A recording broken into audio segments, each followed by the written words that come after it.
Thinking Aloud. Conversations on the leading edge of knowledge and discovery with psychologist Jeffery Mishlove.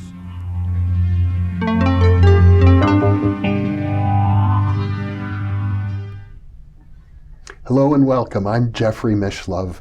Today we are going to explore locations in non-symbolic consciousness. With me is Dr. Jeffery Martin, who is the director of the Center for the Study of Non-Symbolic Consciousness. He is also a research professor at Sophia University in Palo Alto, California, and director of the Transformative Technologies Laboratory there. He is the author of a number of books, including The Complete Guide to Reiki, The Fourth Awakening, and The God Formula. Welcome, Jeff. Thank you very much. It's great to be with you. It's a pleasure to be with you as well. And since we're going to talk about non-symbolic consciousness and locations within non-symbolic consciousness, it might be good to introduce our readers who haven't necessarily viewed our previous interview on awakening non-symbolic consciousness with your work and the research you're doing and the course that you teach, the Finder's Course, to help people awaken these realms of consciousness. Absolutely. So about 10 years ago, a little bit over that now, over a decade I've been doing this. It's, on one hand, that's cool to say. On the other hand, you're like, God, it's been over a decade. I'm getting older. Well, people have been at it for thousands of years. Thousands of years. And making progress very, very slowly, it seems. I feel like we all stand on a lot of shoulders in this space, for sure, which is certainly important to recognize. In our case, I was researching well-being. I about 10 years ago, I wasn't unhappy, but I didn't feel as happy as I felt like I should have been, given all that I'd done and tried and studied and whatever else. And so I really made a life change, and I went back to school. At that point, I had degrees in like business and computers and stuff like that. And I went into sort of more along the lines of psychology, social science, neuroscience, stuff like that. And I really decided to study well-being. And I wanted to study the tip of the spear of well-being, as Maslow might have said. The higher ranges. Yeah, exactly. I want the pinnacle of well-being. I was out there for my own good, right? I mean, I was wanting to figure out what's the highest form of well-being and how do I get there? Who are those people? Can I be one of them? Right? That was the gist. Well, I can affirm that there's something contagious about being around you. Well, thanks. I feel happy just in your presence. Well, that's great. So whatever you've been doing has been working. It has. It's worked for me. It's I can certainly say that. It's been an incredible 10 years. And you have great research data, I want to say that. Phenomenal. Right from the outset. So when we talk about the slow progress and thousands of years of meditation and yoga and Zen practice and all sorts of ways that people work on themselves, I do have the impression that we are in an era in which great breakthroughs are being made, and you've contributed to that. I would agree with that. And I would say even the internet has contributed to that. In our own data, we see a tremendous increase in the number of people that are reporting what we call persistent non-symbolic experience. Persistent non-symbolic experience, meaning not just a peak experience and not even for just a year, but more or less permanent. Right. We don't follow people until they die, which is why I don't say permanent. So that's why it's the... More you have than to be a year, so careful when you're an academic, right? Choose all of your words super carefully. And so if I would say permanent, the other scholars would be like, well, but you don't know that because you didn't follow them until they died, right? So I say, okay, it's persistent. It's just there, persistently and it doesn't mean time. that these people don't have ups and downs like everyone else. No, absolutely. There's whole deconditioning processes that we can talk about. There's all kinds of stuff. So it started about over 10 years ago now, and it was really a mainstream research effort. I mean, I went to Harvard to learn the psychology side of it, and I went to CIS to learn more of the qualitative California social Institute sciences. of Integral Right, Studies, which is, I think, probably the best qualitative school out there, in the same sense that I'm going to get in trouble here, but Harvard, I think, is probably the best quantitative training school. So I really was very fortunate to be able to bring those two worlds together, and I needed both of those worlds. I needed training in both of those worlds. CIIS is a school founded by Haridas Chowdhury and based on the integral yoga teachings of Sri Aurobindo in India. So it has a very deep spiritual tradition that's implicit in what is taught there. It does, absolutely. And that's carried through, even though they have programs in movement therapy and art therapy and East-West psychology and all sorts of different things now. That deep thread has sort of And I know when you use the term non-symbolic consciousness, you're talking about realms of ineffable experience that the great mystics have written about and spoken about for centuries. Absolutely. Or what Abraham Maslow, around from the turn of the 70s, would have referred to as self-transcendence. A lot of people think his pyramid ends at self-actualization. They didn't get his last revision, which when he realized, well, I kind of mixed some stuff up there in the self-actualization level, and there's actually this other self-transcendence level. Which is That's very the capstone important. of that. Very important that people learn how not to get all wrapped up in their own personal story. Exactly. Yeah. But what you have done, while we're talking about locations in non-symbolic consciousness, is that you've begun to map out the different possibilities that exist within this realm of self-transcendence. Absolutely, and possibility is a great way of looking at it. So a long time ago, what we did was we started by researching people who claim to have these experiences. And people can go to nonsymbolic.org and look at the publications and stuff there to get a background on this, so that we don't have to spend, we could easily spend 20 minutes just talking about why it was rigorous and how we carefully selected subjects and all of that. But let's skip that and get to the meat. Right. So we'll push them off to nonsymbolic.org for that stuff. But suffice it to say that about 1,200 people participated in our original research from all around the world, who basically purported to experience some form of enlightenment or non-duality or persistent mystical experience or transcendental God consciousness, unity consciousness. We have hundreds of these terms that are cataloged. And what we did was slightly different. Is I had a technological bent, right? You heard me say I came from, my degrees were business and technology, right? Prior to becoming a scholar in this area.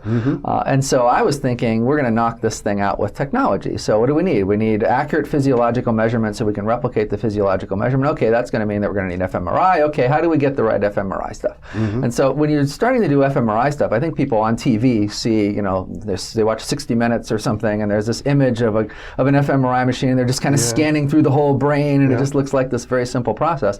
But really, you have to know what you're going for. You have to design what's being recorded very, very carefully. And so there's a lot of pre-work that goes into a new area that you want to do any sort of neural work on. And so it was, interestingly, from a non-symbolic standpoint, all of the locations, all of the continuum stuff, that came from this pre-work, which is really qualitative work where you're trying to just get your arms around the population and figure out who they are. Basically, you interviewed these people. We did a ton of gold standard psychological self-report measures, the kind that you'd fill out, maybe for your job to make sure that you're not crazy or, whatever. So we did it across all of the different domains. It'd give people one after another until they said, I'm never filling another one of those things out. Don't send me another one of those, right?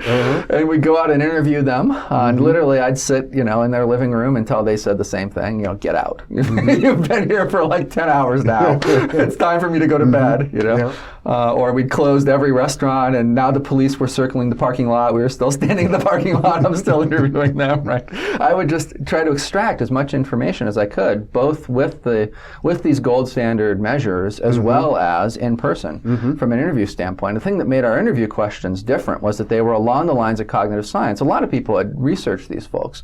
But they'd sat down with them and they'd heard about God or spaciousness or emptiness or consciousness or pre-consciousness, or it's not consciousness, it's experience, or it's not experience, it's consciousness, or it's neither one of those, it's something before that, or it's, all of these terms that sort of get lost in the soup. Sure. And we asked questions because I was trying to sort people for neuro measurement, right? So we were asking cog-sci questions, which were around the lines of cognition, which is like thoughts and thinking, affect, which is emotion.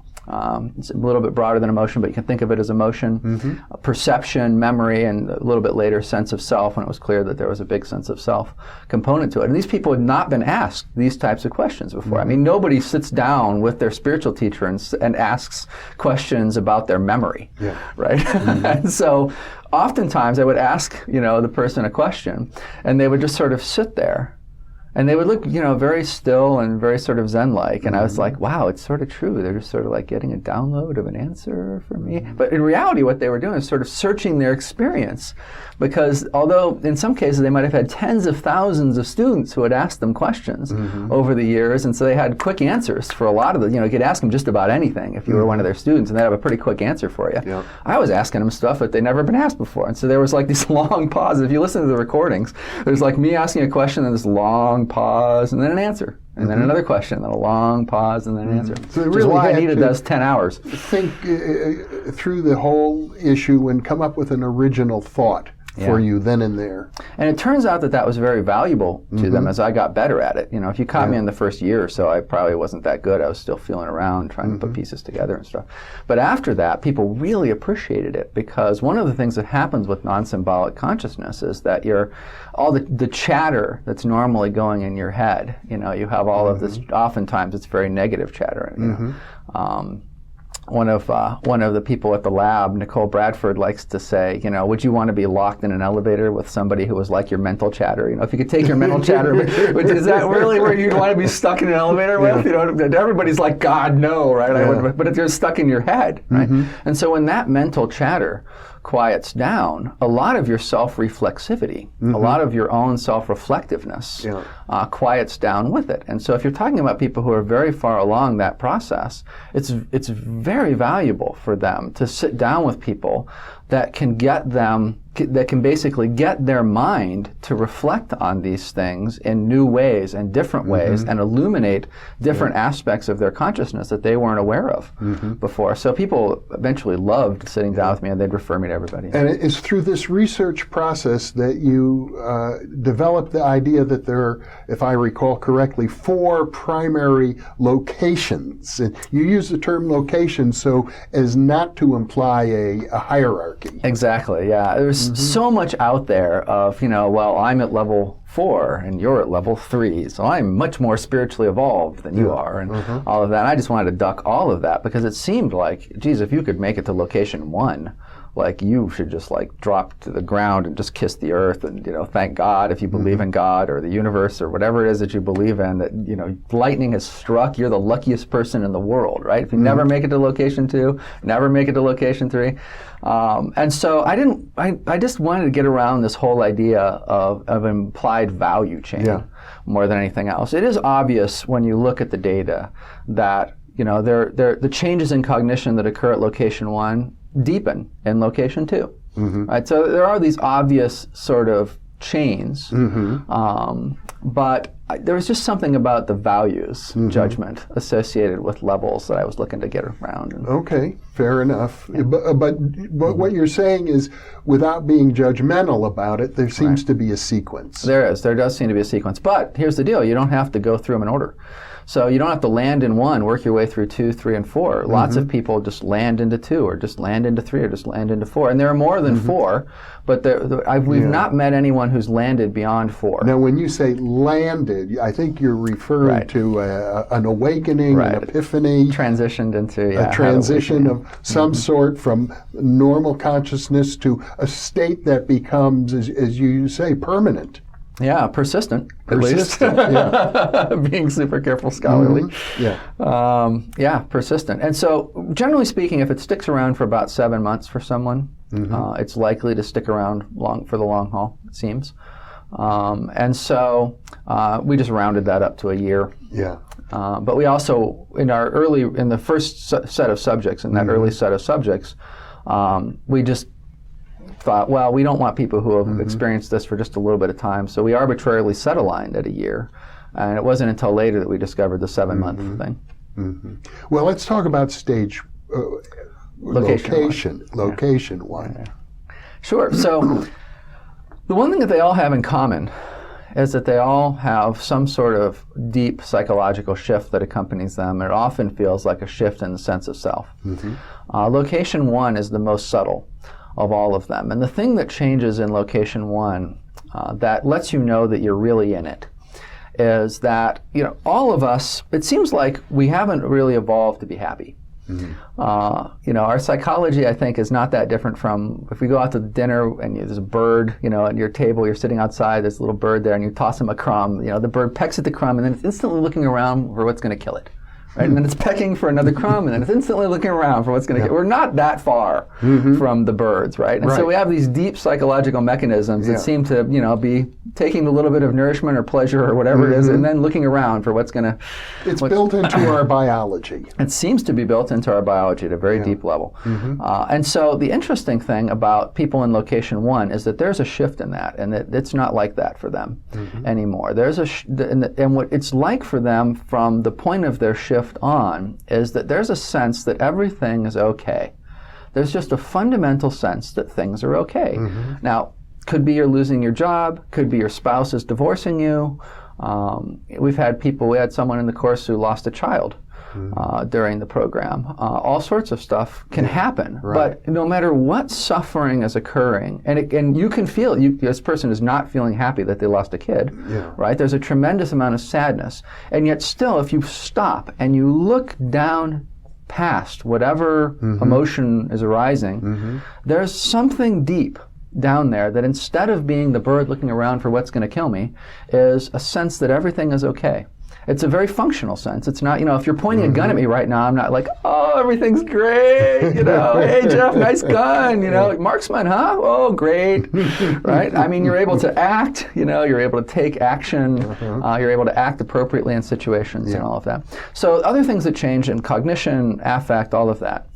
In cognition, you have a really strong, for most people, you have a really strong quieting of the mind. And people would often say to me, my mind just fell silent, but that wasn't true. I had to really get into them with research questions and stuff.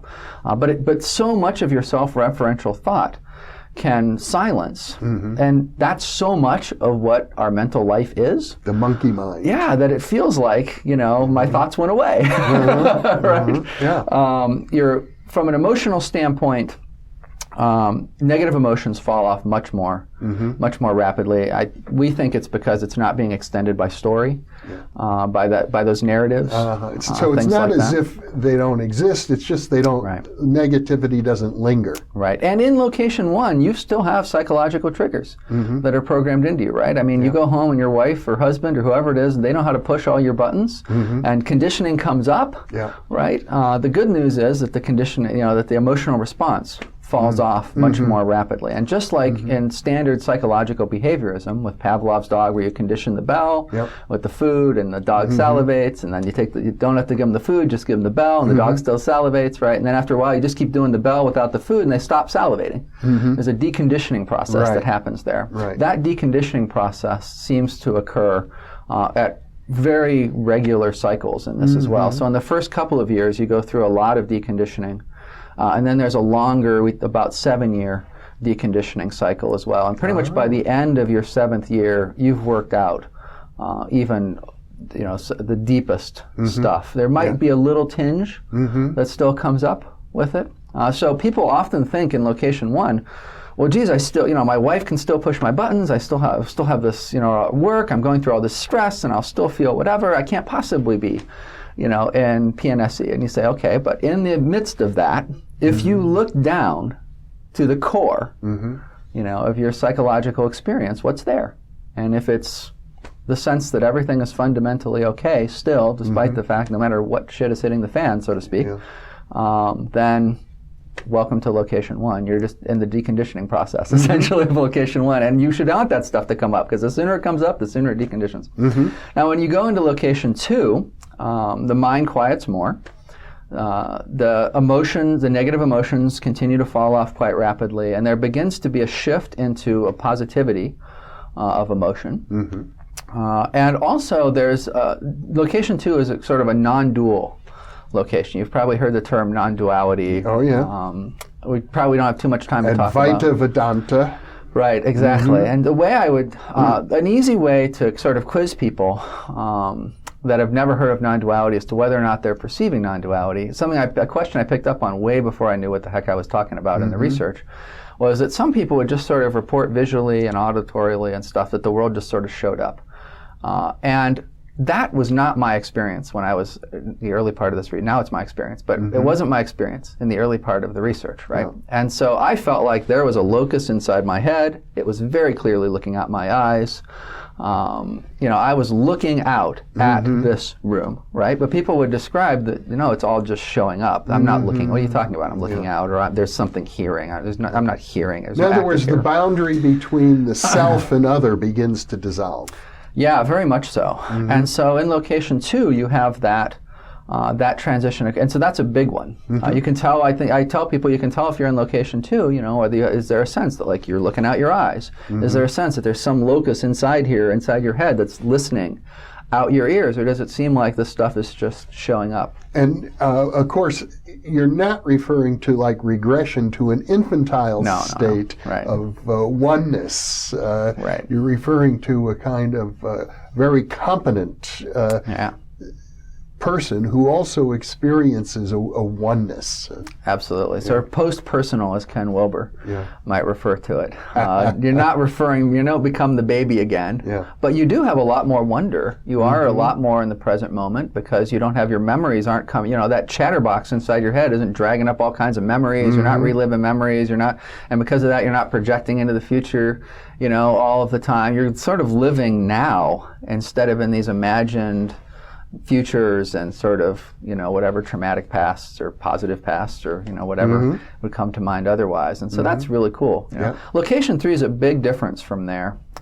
It's a shift to what is often really regarded as the end of the Christian mystical path and some of the other world's great religions, the end of their mystical paths. There's a tremendous sense for people one way or the other. Some have a tremendous sense of the divine that enters, and others have a tremendous sort of panpsychist sense. I can say that. I can use that word on your show because your show is so awesome, right? You're one of the few shows that I watch. I'm on interviews all the time, but you're one of the very few shows that I actually consume myself. I'm honored that you would say so. It's such an incredible archive that you're building here. It's a really great show. So, if people, just in case somebody hasn't watched other shows, shame on you. Panpsychism is this notion that everything, which to say everything is conscious. Everything has a certain degree of consciousness, right? And so there's a sense, you just feel like everything is consciousness. Down to the smallest subatomic particles. Right, exactly. And so if you don't have the divine version, you have the panpsychist version. Right?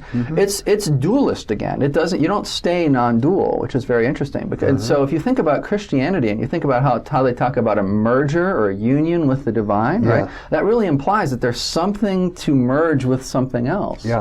And so you go in location 1, which is dual, to location 2, which is non-dual, to location 3, which is very subtly dual again. You still feel amazing. I mean, you're convinced that humanity can't get any better than location 3. There's just, you have this one emotion that is this 3 facets of love and joy and compassion, and sometimes a couple of other ones. At any given time, one of them's a little more prevalent, and that's your emotional state. Almost all the time, that's your emotional state. The world just feels incredible. It feels, miraculous. And so it's very easy to see how people think that's it. This is the end. There can't be anything better than this. Mind continues to quiet down even more. That's how your emotions show up. The past thoughts and the memories and stuff are again dropping off to an almost insignificant level at this point. All of those progressions are continuing to deepen.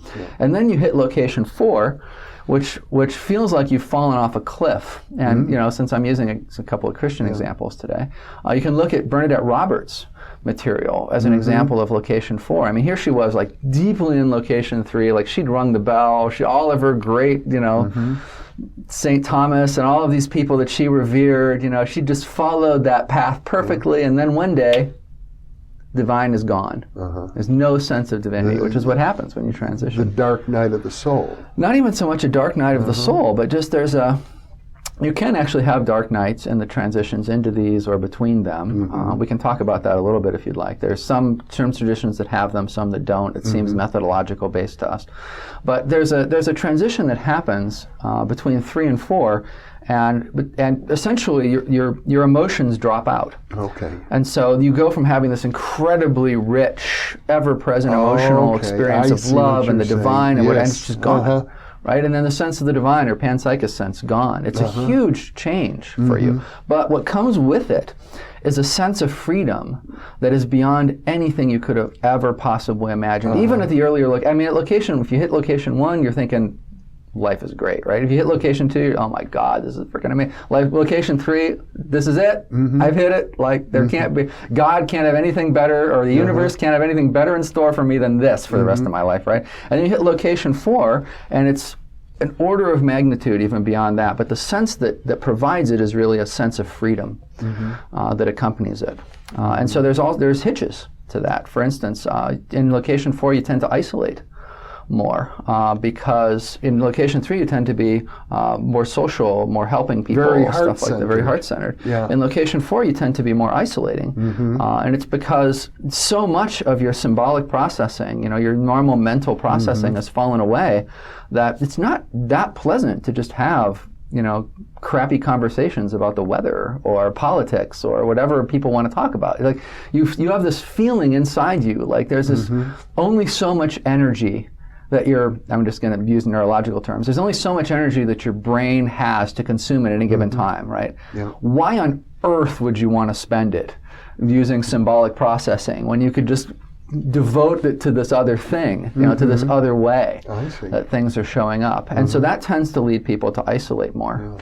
And that goes to one final point that I'll make, let you get some more questions in here, and that is that another reason I think to not make these into a hierarchy where you have to go all the way, Jeff. You can't. Location 1, you're at location 1. What are you thinking, man? Get to 3, right, or whatever someone's belief is.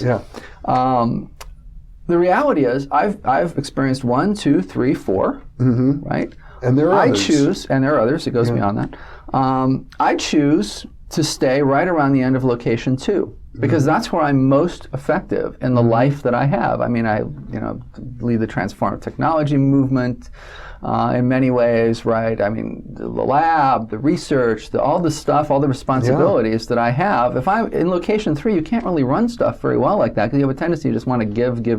And that doesn't make you a terribly good organizational leader because you just can't keep giving resources. You have to strategically allocate resources. You have to say no to people, things like that, right? In location 4, the sense that when you don't really want to be social, you certainly can't lead a movement in that kind of case. So there's strengths and weaknesses. There's strength and weaknesses in each one of these.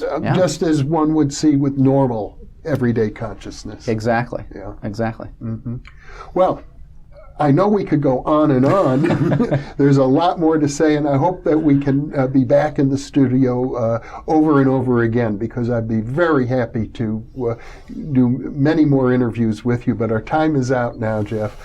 Thank you so much. Thank you. It's a real honor. It's a real pleasure to be with you. And thank you for being with us.